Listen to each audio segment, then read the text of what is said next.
Sakit ya Bu ya? Wah banyak, termasuk istri saya lagi sakit. Tadi juga maksain saya kan tidur lagi. Anak saya juga lagi sakit. Saya kemarin juga sakit beberapa hari. Alhamdulillah Allah kasih sehat. Dan senantiasa semua kita yang hadir di sini diberikan kesehatan Allah Subhanahu wa taala. Sebab beberapa bulan lagi kita akan memasuki yaitu bulan suci Ramadan. Mudah-mudahan dan puasa ini semua kita yang hadir di sini disehatkan oleh Allah Subhanahu wa taala. Ibu yang dimuliakan oleh Allah Subhanahu wa taala, pada bulan ini masih bulan Rajab. Jadi dalam bulan Rajab ini biasanya para dai, para kiai semua menyampaikan tentang fadilah bulan Rajab, kisah-kisah yang terjadi pada bulan Rajab. Pada kesempatan malam ini saya akan mengambil jadi hikmah daripada bulan Rajab ini, hasil daripada Rasulullah SAW dimi'rajkan menghadap Allah Subhanahu wa taala, yaitu Rasulullah mendapatkan perintah apa, Bu? Nah, perintah apa setelah pulang dari Mi'raj? Nah, sholat. Baju ini apa? Oh, kata ustaznya dari 50 waktu menjadi 5 waktu. Bayangin. Umat-umat dulu nggak bisa dikatakan udah waktu, dikasih tuh 50 waktu. Ketemu sama Nabi Musa. Muhammad, apa yang kau peroleh dari hasil bertemu dengan Allah? Apa yang oleh-olehnya? Musa, aku dikasih sholat katanya. Umatku diberikan sholat 50 waktu. Gitu. Kata Musa, Muhammad, nggak akan sanggup umatmu melaksanakan sholat 5 waktu. Sangkilangan masih 5 waktu ini susah. Ini 50 waktu. Benar kata saudara. Coba minta keringanan dengan Allah. Minta keringan. Akhirnya minta bolak-balik. Akhirnya dikasih 5. Terakhir tuh 5 waktu. Ya terakhir 5 udah malu bolak-balik mulu, dikasih dispensasi kemurahan ya umatnya. Ternyata banyak orang yang masih ninggalin sholat. Rugi gak, Bu? Rugi orang yang meninggalkan sholat. Di dalam surat Maryam ayat 59 Allah Subhanahu wa taala berfirman, A'udzubillahi minasyaitonirrajim. Fa khalaqa min ba'dihim khalfun adha'us sholata wattaba'u sahawati fasawfa yalqawna ghayya illa man taba wa amana wa amila shalihan fa ulaika yadkhuluna al-jannata wa la yujlamuna syai'a.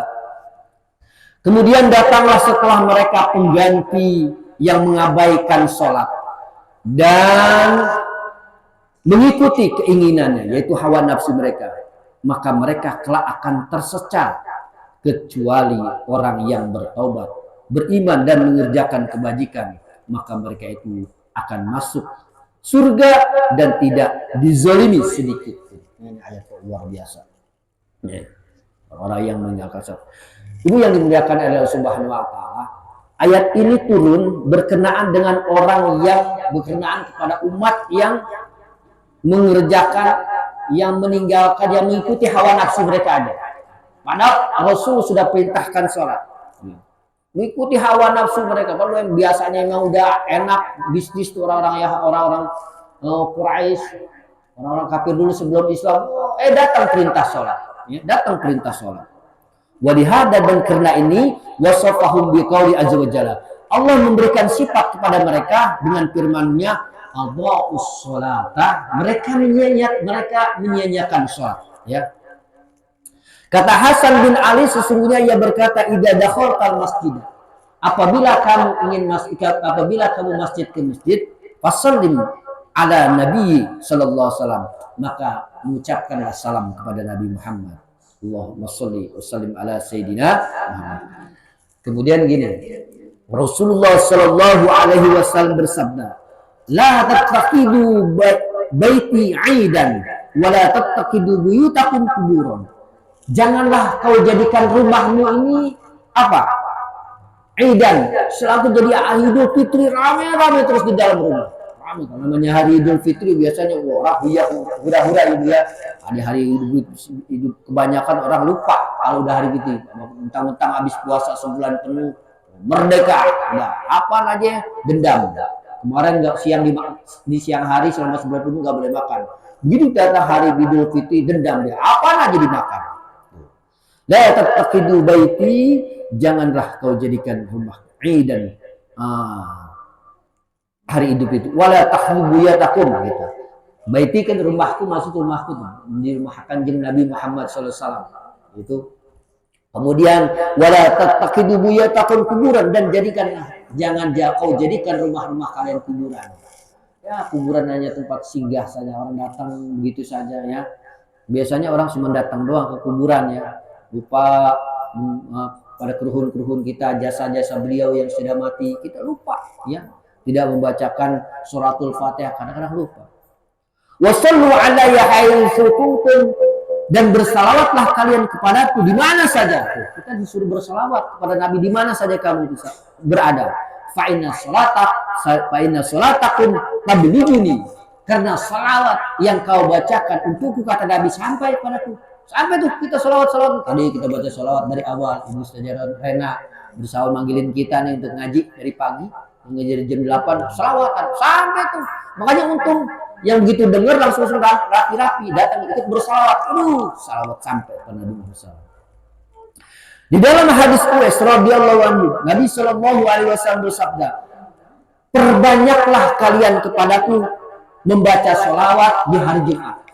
Jadi di hari Jumat kita bersalawat kepada Nabi, perbanyakin ya, perbanyakin. Kemarin saya katakan bahwa setelah sholat asar baca salawat pada Nabi 80 kali. Yang baca Allahumma sholli ala sayyidina Muhammadin abdika wa rasulika nabiyil ummi wa ala alihi wa sahbihi wa sallim taslima. Maka siapa orang yang membaca sholat itu setelah sholat asar, jangan banyak habis sholat, jangan banyak ngomong, langsung wirid itu. Allahumma sholli ala sayyidina Muhammadin abdika wa rasulika nabiyil ummi wa ala alihi wa sahbihi wa sallim taslima. Maka selama 80 kali ya dibaca, 80 kali pakai tasbih, maka 80 tahun orang itu diampunkan dosa-dosanya oleh Allah Subhanahu wa taala. Itu enggak, Bu? Dulu kita nggak tahu dosa-dosa kita banyak sebelum kita bertobat, sebelum kita begini. Dulu zaman waktu masih lengok, belum punya suami, dosa kita mungkin banyak, tuh kan? Gitu. Diperbanyaklah bersalawat kepadaku, karena salawat di hari Jumat, fa inna salatkum ma'rudatun alayya. Itu sampai salat kepadamu, kepada Nabi Muhammad SAW. Nih, bersumber dari Salman bin Suhaim rahimahullah, qala, berkata Salman, ra'aitu Nabiyya sallallahu alaihi wasallam, aku melihat Nabi SAW fin naumi, dalam keadaan tidur. Fakultu, maka aku berkata, pada itu Nabi dalam keadaan tidur, mungkin tidur begitu biasa aja. Tapi ada seorang Salman berkata, ya Rasulullah, haula'i kalladzina ya'tuna fa yusallimuna alaihi attafaqu salamuhum. Wahai Rasul, mereka itu adalah orang-orang yang datang kepadamu, mereka mengucapkan salam kepadamu, baca salawat kepadamu, ya, mengucapkan salam. Apakah salawat mereka, apakah salam mereka itu sampai kepadamu? Padahal kadang-kadang kalau menyanjung Nabi dengan bahasa-bahasa mereka ya, dalam bahasa macam-macam. Luar negeri kita bahasanya bukan Arab semua, bahasa Indonesia, bahasa Malaysia, bahasa Ibrani, bahasa salam mereka lain-lain, ya. Salam mereka lain-lain. Attafaqu salamun, apakah kau mengerti, katanya? Apakah mengerti salam mereka? Apa jawab Nabi kepada Salman? Naam, aku ngerti. Wa aruddu alaihim, dan aku jawab salam mereka. Jadi di dalam tidur mungkin katakan ya, mengerjakan. Jadi sampai apa yang diucapkan salam mereka. Ibu yang dimuliakan oleh Allah Subhanahu wa taala, tadi ada makna ghaya, ya, makna ghaya. Waqtalatu fi makna ghaya. Makna ghaya, arti makna ghaya menurut Wahab bin Manbah, al-ghayy adalah nahrun fi jahannam, nama sejenis neraka jahanam, ya, neraka jahanam. Walam yaqbu ba'daha, dan tidak ada yang kok begini, Al-ghayyan nahyun fi jahannam ba'idun. Sangat jauh, kok dalam lagi. Neraka jahanam sangat panjang, dalam lagi. Panjang, dalam. Neraka jahanam ya. Kita kalau dengar neraka jahanam takut ya Bu ya. Kalau diceritain tentang surga kita banyak senyum. Ya, banyak senyum. Tapi kalau neraka kita diceritakan tentang neraka kita takut. Ba'idun panjang, qaru dalam, syadidu harru. Panas. Bu, kita ini hidup di dunia ini hidup pasti memerlukan api. Masak tentu perlu api. Dan ternyata api yang ada di dunia ini hanya sekorek api doang yang diturunkan Allah ke alam dunia. Masya Allah. Sekorek tuh yang ujung hitamnya itu cuma segitu panasnya. Kita lagi jalan nggak pakai sendal, ada puntung rokok, bapak habis merokok buang puntung sembarangan aja. Kita jalan, injak puntung rokok, loncat kita, iya nggak? Loncat, saking panasnya itu hanya puntung rokok, nggak ada apa-apanya, ya, gitu. Jadi khabisun, neraka jahanam itu dalam sangat panas dan bau. Masya Allah, bau. Kalau orang yang merasakannya, makanya orang masuk surga itu ada yang dimasukin, ada yang mampir. Masuk surga ada yang dimasukin, ada yang mampir. Enak yang mana? Enak yang dimasukin. Terima beres. Kalau kita pengen ke suatu tempat beres, nah, pengen pergi haji nih, kemudian kita pergi umroh, diberangkatkan sama orang tuh, bukan dari kita. Oh enak, gitu. Terima beres, ibu udah tempatnya semua ibu tahun besok ibu berangkat umroh. Udah ibu tenang, nggak usah mikirin biaya apa pakaian, udah saya bebaskan. Wow enak kalau begitu tuh, ya, gitu. Jadi khabithun ta'muhu, bau, rasanya bau sekali di dalam neraka jahanam itu. Lau qatarat qatratun minhu, seandainya neraka jahanam ngecret aja di dalam dunia, sekeceretan doang ke dunia nih, satu keceretan gini, satu keceretan cerita ke alam dunia. Lahalakah ahlu dunia kullahum, maka hancur semua nih. Ini keceretan api neraka kalau dijatuhkan ke alam dunia, lahalaka ahli dunia, maka hancur semuanya, mati semua ahli dunia semuanya. Ada yang mengatakan menurut Ibnu Abbas, al-ghai merupakan wadi. Makna ghai adalah jurang fi jahannam, di neraka jahanam. Gitu. Tasta'idu minhu kulla yawmin alfa maratin. Dipersiapkan neraka jahanam itu tiap hari 1000 kali. Ilallah, kepada Allah Subhanahu wa taala, min syiddati, perlihatkan, min syiddati hararati, dari sangat panasnya itu neraka jahanam. Ya Allah, dipersiapkan, disediakan, Allah siapkan panasnya itu. Ada dzalika wadi, jadi Allah siapkan jurang atau neraka jahanam itu kepada siapa? Pertama, litarikis sholati wal jamaah, bagi orang yang ninggalin sholat dan sholat berjamaah. Masya Allah Bu, jangan sampailah kita ninggalin sholat ya Bu. Kalau ibu mungkin mah masih ada ada rukhsah dari Allah sebelum ada masa menopause, ya. Tahu mana masa menopause, udah berhenti, tidak haid lagi. Ya, yang orang udah tua biasanya umur 50 ke atas, udah banyak yang sudah menopause perempuan, udah nggak haid lagi. Artinya kalau sudah tidak haid lagi, nggak ada halangan lagi buat ibu untuk ninggalin sholat. Kan nggak Bu? Kalau ibu udah nggak haid lagi, berarti kan ibu udah menopause, udah nggak bisa hamil lagi kalau orang menopause. Tapi kalau Allah sudah berkehendak bisa aja. Menurut penelitian dokter, orang kalau udah menopause nggak bisa hamil lagi. Ya. Tapi kalau Allah sudah berkehendak bisa aja. Ya, ternyata istri Nabi Ibrahim alaihissalam itu punya anak, istrinya sudah tua. Siapa? Siti Hajar, Siti Sarah udah tua. Allah sudah menopause. Nah, Allah kehendak lain. Tapi lazimnya kalau orang yang sudah menopause, yang sudah tidak haid lagi, itu udah nggak bakal punya anak lagi, ya, nggak bakal punya anak lagi. Ibu yang dimuliakan Allah Subhanahu wa taala. Jadi pertama, neraka itu, jurang itu diberikan kepada orang yang ninggalin sholat. Kasih tahu bu, suami kita kalau nggak sholat, Pak, sholat Pak. Ini udah tua kita ngapain lagi nggak sholat? Ya nggak? Tetangga pada sholat di musola, masa kita nggak sholat? Ih, takut Pak, siksaan. Gitu, kasih tahu. Ya. Wal jamaati, pantasnya malah laki-laki sholat berjamaah. Kalau ibu mah nggak begitu penting sholat berjamaah, tapi di rumah. Kalau ibu pengen sholat berjamaah, sebaiknya minta izin dulu kepada suami. Kalau kata suami boleh, buat semua silakan. Sebaiknya memang didampingi oleh suami untuk melaksanakan sholat berjamaah.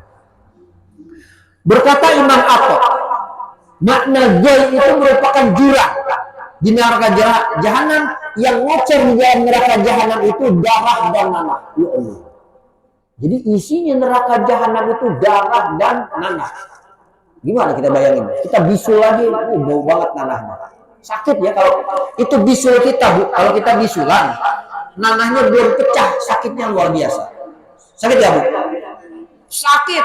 Udah bengkak di sini, udah merah.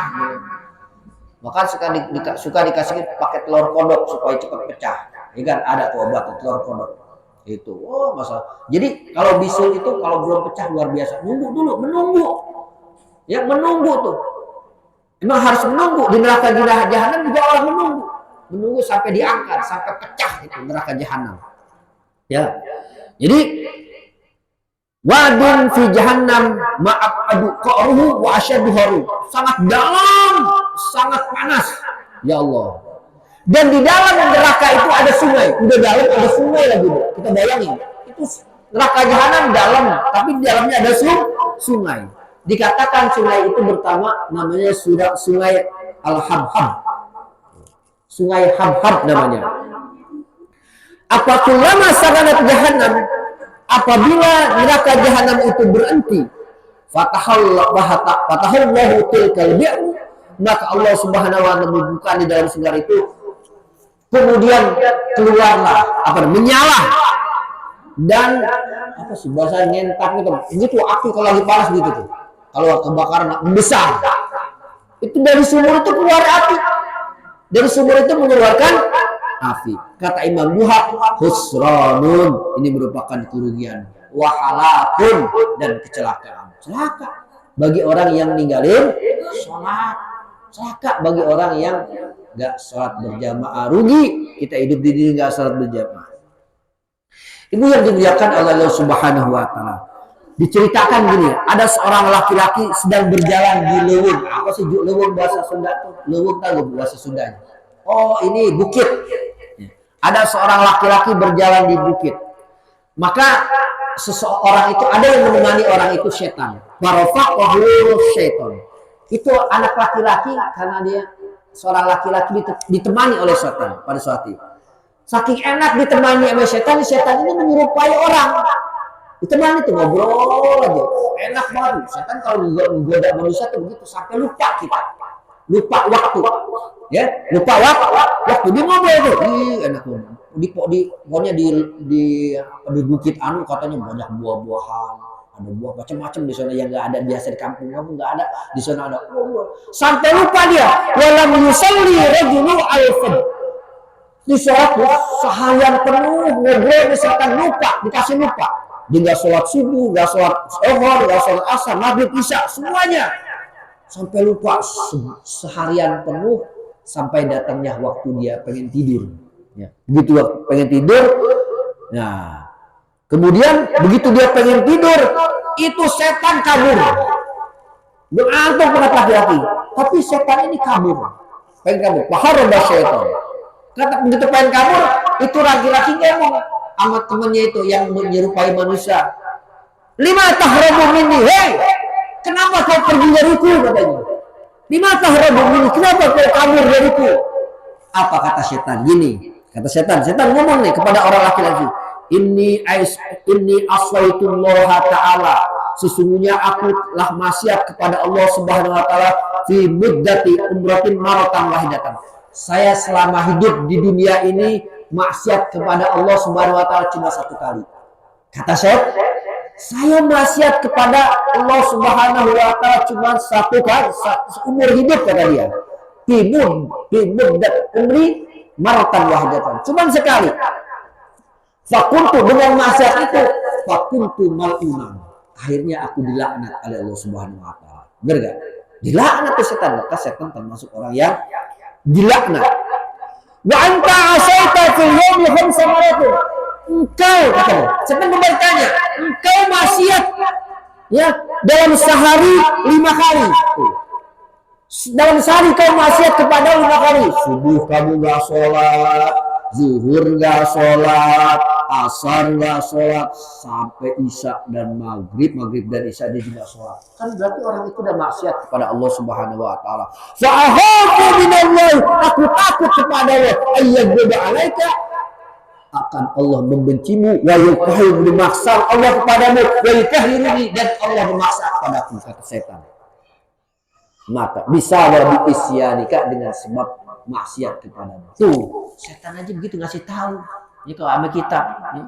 Makanya nih kasih tahu nih anak kita yang sudah dia umur 7 tahun suruh sholat ya, yang laki yang perempuan yuk berjamaah, suruh ke masjid, biarin nggak apa-apa sih, rame bu kalau malam di sini anak-anak ya bercanda, masa bodoh lah anak bercanda ya. Nanti dia akan jadi anak-anak yang cinta kepada masjid, cinta kepada musyawarah. Kalau pengurusnya wah mana anak kecil, wah marah-marah, udah jangan sholat di sini, wah udah kabur itu anak. Kabur. Ya biarin aja bercanda, biar lari-larian nggak jadi masalah ya. Suruh oleh kita. Nah, kadang-kadang orang tuanya salah, anaknya disuruh ke musola, ibunya bapaknya nonton TV, enak aja nggak sholat. Iya, banyak begitu. Nah ini. Jadi gini, dari Nabi Sallallahu Alaihi Wasallam, sesungguhnya kanjeng Nabi Muhammad zikr sholat, mengingat sholat. Nabi mengingat sholat sehari pola. Kalau Nabi bisa begini, siapa orang yang menjaga sholat, kana lahu nuran, maka orang itu mendapatkan cahaya. Orang itu mendapat cahaya, ya burhana, dan dalil. Oh, dalil kuat, punya dalil. Wa najatan li yaumal qiyamati, dia akan selamat di hari kiamat. Jaminan itu. Orang yang bisa menjaga sholat, artinya sholat tidak tinggal, dijaga sholatnya, selamat di hari kiamat. Bagaimana orang yang nggak bisa menjaga sholat, ditinggalin tuh sholat tersebut. Wa malam yuhafid alaiha, siapa orang yang tidak bisa menjaga sholat, lam yakun lahu nurun wala burhanun, dia akan bukannya nggak ada cahaya, nggak akan dapat cahaya. Wala najatun, dan nggak akan diberikan keselamatan. Wa kana yaumul qiyamah, dan ada pada hari kiamat dia ma'aqarun wa fir'aun wa haman wa ubay bin khalaf, dan nanti di hari kiamat dia akan bersama Qarun, Fir'aun, Haman, Ubay bin Khalaf. Ini kru-kru orang yang ini semua nih, kru-kru golongan setan semua nih. Qarun, Fir'aun, Qarun di zaman Nabi Musa nih. Bahkan Qarun ini malah kan masih keluarga dengan Nabi Musa alaihi salam. Qarun, Haman, Ubay. Haman ini merupakan adalah tokoh-tokoh yang dipegang oleh Firaun, kepercayaan orang-orang politik hebat politiknya. Wa Ubay bin Khalaf, juga Ubay bin Khalaf, ya. Ibu yang dimuliakan oleh Allah Subhanahu wa taala. Diriwayatkan dari Nabi Muhammad SAW. Nih, kata Nabi gini, siapa orang yang menggampang-gampangin sholat, gue sholatnya ntar aja dah, baru juga zuhur, ntar dua, tenang santai. Kata Nabi gini, mau perempuan mau laki, man tahawana bi sholati ma'al jamaati, siapa orang yang gampang-gampang sholat, apalagi dia sholat berjamaah tuh, ya, aqabahullahu ta'ala bisna asyrata baliyatan, maka Allah akan menyiksa kepada orang tersebut dengan 12 siksaan, 12 cobaan. Jadi Allah akan menyiksa orang tersebut 12 cobaan. Ya Allah, bayangin aja. Salah satu di dunia, 3 di dunia, wa salah satu indal maut, 3 ketika mati, wa salasun fil qabri, dan 3 ketika di dalam kubur, wa salatun yaumal qiyamah, dan 3 di hari kiamat. Ini kerugiannya ya. Orang yang ninggalin sholat, kasih tahu, ingetin. Kasih tahu suami kita, kasih tahu saudara kita, kasih tahu anak kita. Apa kerugiannya di dunia? Yang pertama, Kalau suami kita nggak pernah sholat, nggak mau ngumpul di musola, nggak mau ngumpul masjid, yarfa'ullahal barakata min kasbihi wa rizki. Allah angkat keberkahan dari usahanya. Wow, Bu. Suami kita diberkahi. Susah artinya. Dapatnya usaha itu udah sulit, susah dari kerjaan. Cari kerjaan susah. Kalaupun dapat rezeki segitu-gitu dengan nambah. Dan nggak berkah, habis lagi hartanya. Nggak berkah, habis terus harta tersebut. Kemudian yunza'u minhu nurus shalihin, dan akan dicabut oleh Allah Subhanahu wa taala pada orang itu cahaya orang-orang soleh. Kalau kita sudah dicabut cahaya orang soleh, benar. Nggak mau sholat, nggak mau ngaji, apalagi sholat malam. Sholat mau juga kan, sholat mas ingatnya aja. Kalau diangkat menurut cahaya solihin pada orang tersebut, sholatnya seingatnya aja tuh. Kalaupun puasa, puasanya cuma paling sampai seminggu doang, puasanya nggak ada puasa lagi. Udah puasa besok bulan puasa nih, banyak ibu-ibu yang nggak puasa. Saya tahu. Jadi ini pelajaran. Jadi kalau diangkat cahaya solihin yang mau cara orang-orang soleh, nah itu diantaranya nggak mau sholat, puasa juga nggak mau. Paling ada juga yang puasanya cuma 2 hari, 3 hari doang. Naudzubillahimin. Malu Bu kita bertetangga kalau nggak sholat, makan di luar. Anak kecil masih pantas ya. Ini orang tua bangka, udah punya anak, punya cucu, nggak puasa. Malu nggak? Malu. Dia tua bangka kita nggak sholat, nggak puasa. Ya Allah, gitu. Yang ketiga, mabghudun, dibenci pikulul mukmin. Tetangga benci. Tuh, orang-orang mukmin benci sama orang tersebut juga dibenci. Ini kan pada hakikatnya bukan tetangga yang benci. Jadi tiba-tiba Allah nggak demen aja sama orang tersebut. Suruh, nggak demen sama orang tersebut. Ya, mabghudun, dibenci. Adapun bahaya ketika mati gimana? Yubghadu ruhuhu atsyana, ketika diambil ruhnya. Yang ketiga nih, yang lainnya. Ketika diambil ruhnya dalam keadaan dahaga. Oh Bu, kalau orang lagi pengen mati itu setan hadir. Setan datang membawa air.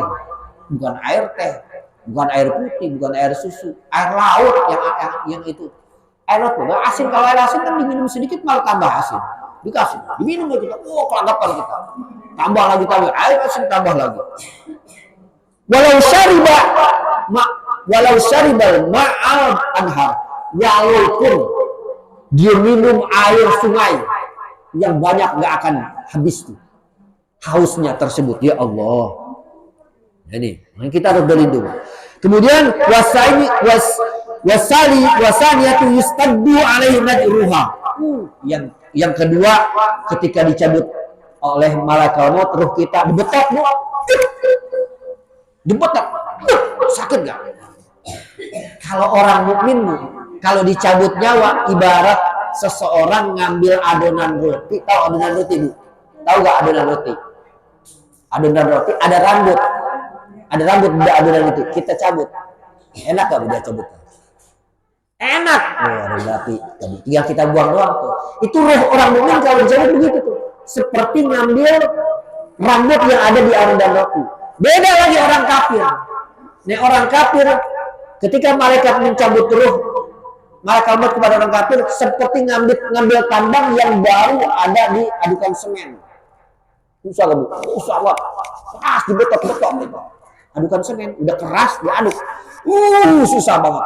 Akalin ke sana kemari, adukan baru kering, adukan baru kering ibaratnya dulu. Susah banget, kasar, tarik ke sana. Itu malaikat tuh. Mencabut nyawa, macam-macam.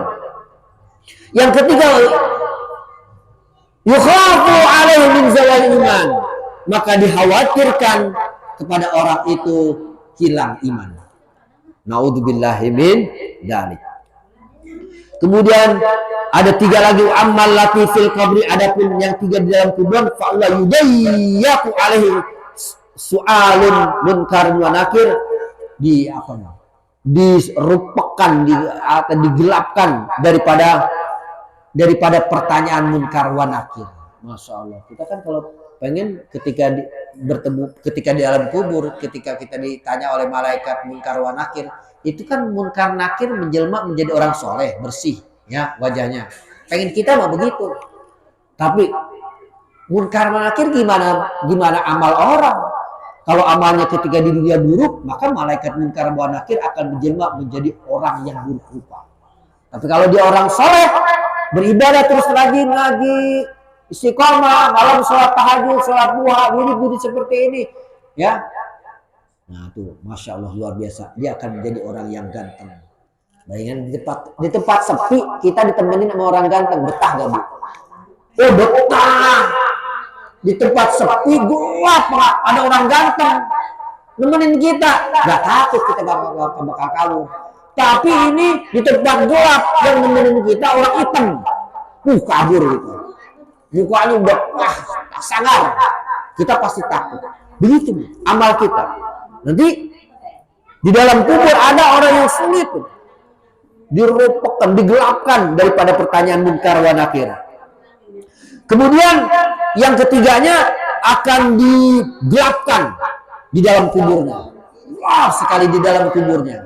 Nah, kita berlindung kepada Allah agar kita dijauhkan daripada gelapnya kubur. Nah, ini cuma 1,5 meter kubur kubur. Luar biasa. Kita masuk ke dalam ruang kubur, ya Allah. Makanya kita kalau suami kita, kalau perempuan sebenarnya bu nggak boleh ya. Nah, ada yang mengatakan ulama nggak boleh ngikut mengiringi orang kubur, ya. Karena itu menjaga apa sih? Tapi walaupun kalau dia bisa menjaga yang sebenarnya menjaga hal-hal dalam agama tidak mengundang kita kan jadi masalah sebenarnya. Jadi ini ikhtilaf pendapat. Ada yang mengatakan jangan perempuan kalau bisa jangan ngikut di kubur, nanti kalau pengen ke kuburan setelah selesai semuanya keluarga, nah, baru lihat ke kubur orang tua kita gitu. Jadi kemudian nanti di dalam kuburnya cepat sekali itu tulangnya rontok, tulang kuburan itu rontok, yudai ke kubrohu atau tanduma adla'ahu, kumpul tangan yang tulang-tulang yang yang tadinya biasa normal rontok, pecah, menyatu, ya, menyatu. Dan adapun pada hari kiamat Allah istaddu alaihi hisabu.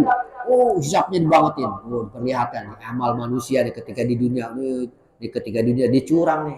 Curang hidupnya di dunia, kalau usahanya di dalam perdagangannya curang. Gak jujur. Siksanya dibangetkan oleh Allah Subhanahu wa taala. Yang kedua, dibenci oleh Allah Subhanahu wa taala. Yubbu alaihi rabbuh. Allah membenci kepada orang tersebut. Ya Allah. Yang ketiga, binar, Allah siksa kepada mereka dengan api neraka. Naudzubillahi summa naudzubillahi min. Ibu yang dimuliakan oleh Allah Subhanahu wa taala. Oleh karena itu, dengan hikmah dengan bulan Rajab ini, di mana Nabi Muhammad SAW mendapatkan hadiah daripada Allah Subhanahu wa taala, oleh yang Allah berikan kepada Nabi Muhammad, kepada umatnya, agar kita senantiasa menjaga sholat. Mudah-mudahan kita semua istiqomah, ya, jadi orang-orang yang istiqomah menjaga sholat kita. Udah biasa sholat enak bu, tambahin sholat sunnah ya bu ya, duha, tambahin itu sholat hajat, kapan sholat hajat, habisnya Qobliyah Ba'diyah, sholat rawatib malam, biasakan, nanti enak ibadah kita. Ibu yang dimuliakan Allah Subhanahu wa taala, ini saja yang dapat saya sampaikan. Kurang lebih saya mohon maaf. Marilah kita sama-sama berdoa. Mudah-mudahan doa